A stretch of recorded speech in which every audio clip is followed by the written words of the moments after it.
लेकर आते हैं ना दिखाने के लिए कि हाँ हमारे पास कितना है, वो उन्हें पता ही नहीं है कि वो उस कर्ज को और बढ़ावा दे रहे हैं। फिर आगे चलकर उन्हें परेशानी उठानी पड़ती है, क्योंकि आप इन चीज़ों में जितना दिखावा करोगे उतना ही बर्बादी की ओर आदमी जाता है। इन चीज़ों का, संपत्ति का बढ़ना या आपकी कमाई का बढ़ना, जो लोग ग्रोथ की निशानी समझ के बैठे हैं ना, असल में आपकी जो सोल की ग्रोथ है ना वो रुक जाती है। आप यहाँ पर इतनी ज़मीन जायदाद बनाने या ज्वेलरी इकट्ठी करनी है, प्रॉपर्टी बढ़ाने नहीं आए हो तो, लेकिन आपकी सोल की ग्रोथ रुक जाएगी। और आप सोच रहे हो कि आप किसी मंदिर में जाओगे, शनि के मंदिर में माथा पटकोगे या कहीं पे जाके किसी उसमें चले जाओगे, चार में से किसी तीर्थ में चले जाओगे और आपके पाप धुल जाएंगे। ऐसा नहीं होता, क्योंकि भगवान वहाँ ऐसे उसके अंदर जागृत नहीं होती है उनकी शक्ति, जो इंसान मतलब इन चीज़ों में ही उलझा हुआ है। इन्हीं चीज़ों में अगर आप उलझे हुए हो तो आपकी सोल की ग्रोथ नहीं है।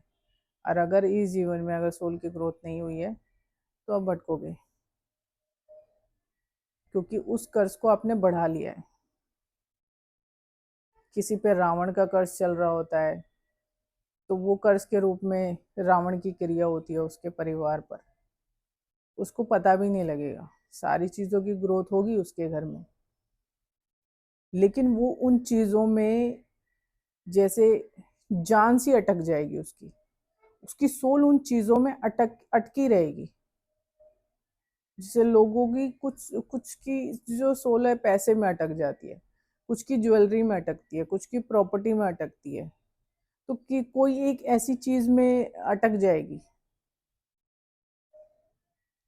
किसी पे रावण का कर्ज चल रहा होता है, किसी पे पीपल का कर्ज चल रहा होता है, किसी पे बरगद का कर्ज चल रहा होता है। कर्ज बहुत तरीके के होते हैं, तो लोगों को पता ही नहीं है।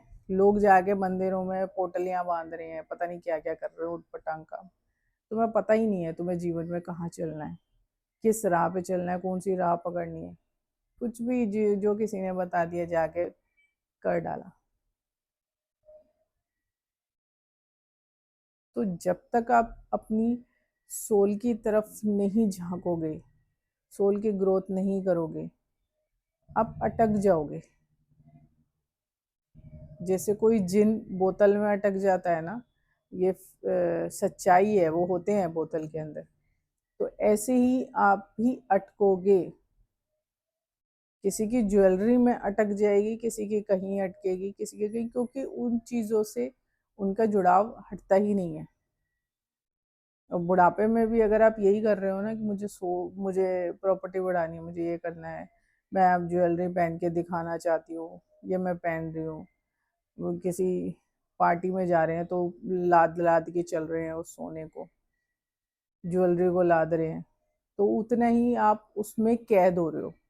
आपकी जो सोल के टुकड़े हो के उसमें कैद हो रहे हैं। अब उसको इकट्ठा भी नहीं कर सकते, उसको एक तरफ ला नहीं सकते, जोड़ भी नहीं पाओगे। वो जगह जगह टुकड़ों में जितने में बटेगी आप, ऐसे ही प्रेत उसमें भटकोगे। फिर कपड़े का क्या है, कपड़ों में नहीं अटकती है सोल। वो इसलिए नहीं अटकती, कपड़ों में और घड़ी में सोल नहीं अटकती है, क्योंकि समय बलवान है, उसमें आपकी सोल नहीं अटकेगी। जैसे आपने कोई वॉच पहनी है महंगी, उसमें आपकी जो वो है, कोई भी किसी की भी सोल नहीं अटकेगी, सोल का टुकड़ा भी नहीं अटकेगा। लेकिन वैसे इन चीज़ों में अटक जाएगा, प्रॉपर्टी वगैरह में सब में अटकेगा, कपड़ों में भी नहीं अटकता, क्योंकि कपड़े एक टाइम पे तो ख़त्म हो ही जाते हैं। कितनी बार पहन लोगे आप, 2 साल 3 साल 4 साल, उसके बाद तो कपड़े ख़त्म ही होते हैं।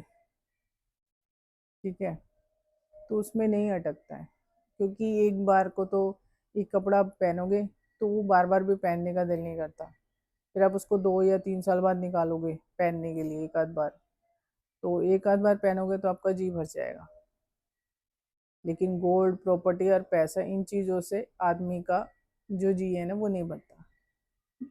तो आप जो है ना उस श्राप के नरक में जा रहे हो। वो जहाँ आपको खींचना चाह रहा है आप वहीं खींच रहे हो, ये हो जाता है इसमें। तो ज्वेलरी रखो, ठीक है। और जैसे आप 50 के ऊपर हो गए हो तो ज़्यादा प्रॉपर्टी को बढ़ाने की मत सोचो। लोगों का ये होता है कि प्रॉपर्टी बढ़ा दें तो हमारे बच्चे बरत लेंगे।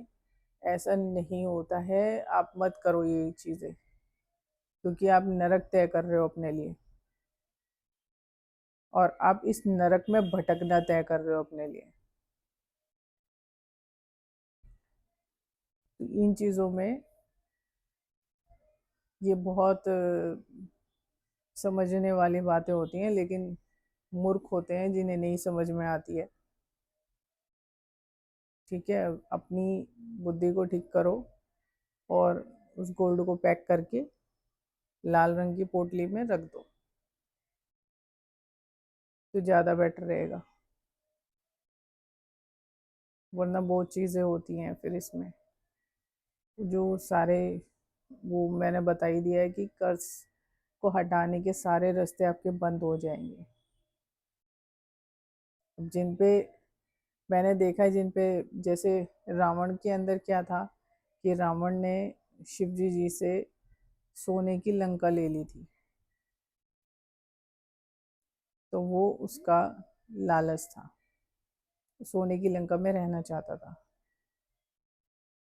तो वो ही, जिस पे रावण की क्रिया चल रही होगी ना, तो वो कर्स, रावण का कर्स ऐसा होता है कि वो प्रॉपर्टी बढ़ाएगा इंसान। उसको बेचने से ना मतलब वो होएगा कि नहीं, मुझे बेचना नहीं है, मुझे खरीदना है। मैं ये भी नहीं बेचूंगा, मैं वो खरीदूंगा, मैं वो खरीदूंगा। ऐसा उस इंसान की प्रवृत्ति हो जाती है। वो चाहते हुए भी किसी की मदद नहीं करेगा, लेकिन वो प्रॉपर्टी बढ़ाएगा अपनी, उसे तसल्ली मिलेगी, फिर पैसे के ऊपर ध्यान देगा, फिर अपने पैसे को बढ़ाएगा, बढ़ाता चला जाएगा। ये जितना भी, जिनके पास भी ये जो ज्यादा पैसा रहता है ना, इन सबके ऊपर कर्ज है। ये मत समझना कि किसी पे, इन पे कर्ज नहीं चलता, इन पे सब पे कर्ज चलता है। बस ये लोग छिपा जाते हैं अपनी बातें। ठीक है, तो आप ऐसा ही करो।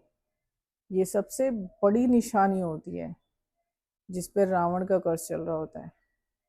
वो प्रॉपर्टी बढ़ाता रहता है आदमी, प्रॉपर्टी, पैसे, मतलब उसको कमी दिखता है। और अगर उससे कोई थोड़े से भी पैसे ले लेगा ना, तो उसे लगेगा कि वो वापस ले ले। वो ले किसी भी तरीके से, चाहे उस पर कितना भी आ रहा हो। कहीं पर एक एक तरफा मैंने लोग ऐसे भी देखे हैं कि किसी का नुकसान भी हो गया ना, तो वो ये सोचता है कि चल मैं तो और कमा लूंगा। तो वो उस कर्ज से वो बाहर आ रहा है, एक कर्ज से वो बाहर आ रहा है। ये सोच उसी के अंदर आती है जो कर्ज से बाहर आ चुका होता है इंसान। लेकिन जिसके ऊपर कर्ज चल रहा होता है ना, वो यही सोचता है कि मैं वो पैसे भी वापस ले लूं। कर्ज वाले का ये हाल रहता है। सोचो क्या जिंदगी है उसकी, वो मरने के बाद भी भटकेगा। और जो मनुष्य वो मिलता है ना, वो उसने नष्ट कर देना है, और उसके बाद तो उसे मिलेगा भी नहीं। और अब आगे ऐसा है भी नहीं, क्योंकि अब समय ऐसा है कि अब इस समय में अगर इंसान की प्रवृत्ति नहीं सुधरी, वो इन चीज़ों से बाहर नहीं निकला, तो वो, उसका कोई मुक्ति है ही नहीं। अभी बहुत सी सोल्स के साथ ऐसा होने वाला है। तो कुछ बातें खोलने वाली नहीं होती हैं, वो मैं नहीं खोलूंगी, क्योंकि वो शिवा ने मना किया हुआ है। तो जिन पे ये चल रहा होता है ना, कर्ज से जुड़े हुए लोग गोल्ड और इन चीज़ों पे ध्यान ना दें। अगर आपको इस कर्ज से बाहर निकलना है, सबसे पहले तैयारी यही होती है। यहीं पे शुरुआत होती है। अब जिस औरत पे और उसकी फैमिली पे कर्ज चल रहा है ना, वो मतलब क्या सोचती है, बड़ा घर। इस समय की उसकी सोच बता रही हूँ, बड़ा घर। उसके घर कोई चला जाए तो वो दिखाना चाहती है कि उसके पास कितना गोल्ड है, वो पहन के रखती है। उसे यही नहीं पता वो उसके परिवार को ही नरक में धकेल रही है। वो उस परिवार की रुकावट है, क्योंकि उसकी मति इन्हीं चीजों में है। उससे मतलब अलग हो ही नहीं पा रही है उसकी सोच, क्योंकि सब दरवाजे उसके लिए बंद है, उसने खुद ही किए हैं। वो सुधर ही नहीं रही है, उसके लिए दरवाजे बंद हो चुके हैं। अब हमारे जैसे स्टार सीड्स भी उसके लिए दरवाजे नहीं खोल सकते, क्योंकि ये इंसान खुद ही करता है। अब ये उसने करा है तो वो ही भुगते। अब मैं इसमें कुछ नहीं कर सकती। मैं तो समझा सकती हूँ, बता सकती हूँ कि किस तरीके से आपका कर्ज स्ट्रॉन्ग बनता है। चीज रखो, लेकिन मोह मत रखो, और उसे बढ़ाने का मोह तो बिल्कुल भी नहीं। ये सबसे बड़ी बात है, ये मैंने देखा है अपने जीवन में लोगों के साथ होते हुए, इसलिए मैं बता रही हूँ। तो आप ऐसी गलती मत करना, जो जैसे मैंने बताया वैसी कर लो तो ज़्यादा अच्छा होगा। ठीक है ना? अभी के लिए इतना ही। हर हर महादेव।